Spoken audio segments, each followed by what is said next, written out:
Silencer cap ತೆಗೆದುಬಿಟ್ಟು ಕರ್ಕಶವಾದ ಸೌಂಡನ್ನು ಮಾಡ್ತಕ್ಕಂಥ ಸೈಲೆನ್ಸರ್ಗಳನ್ನು ನಮ್ಮ ಟ್ರಾಫಿಕ್ಕಿಂದ ಅಧಿಕಾರಿಗಳು ಮತ್ತು ಸಿಬ್ಬಂದಿಗಳು ಸೈಲೆನ್ಸರ್ನ ಸೀಸ್ ಮಾಡಿಕೊಂಡು ಇಟ್ಕೊಂಡಿದ್ರು. ಒಂದು 40 ಸೈಲೆನ್ಸರ್ ಇತ್ತು.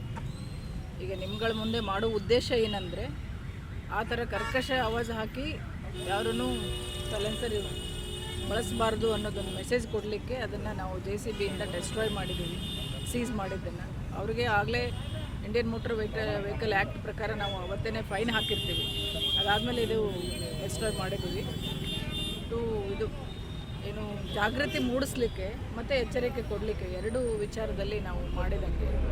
ಸೊ ಯಾರನ್ನೂ ಈ ಥರ ಸೈಲೆನ್ಸರ್ ಹಾಕ್ಕೊಂಡು ಸೌಂಡ್ ಪೊಲ್ಯೂಷನ್ ಆಗಿರ್ಬೋದು, ಸ್ಕೂಲ್ ಕಾಲೇಜ್ ಹತ್ರ, ಹಾಸ್ಪಿಟ್ಲ್ ಹತ್ರ ಈ ಥರ ಕರ್ಕಶವಾಗಿ ಶಬ್ದ ಉಂಟು ಮಾಡ್ತಕ್ಕಂಥ ಸೈಲೆನ್ಸರ್ ಹಾಕೊಂಡು ಹೋಗಬಾರ್ದು ಅನ್ನೋದು ಒಂದು ಮೆಸೇಜ್ ಕೊಡೋಕ್ಕೋಸ್ಕರ ಇವತ್ತು ಈ ಕಾರ್ಯಾಚರಣೆ ಹಮ್ಮಿಕೊಂಡಿದ್ದೀವಿ.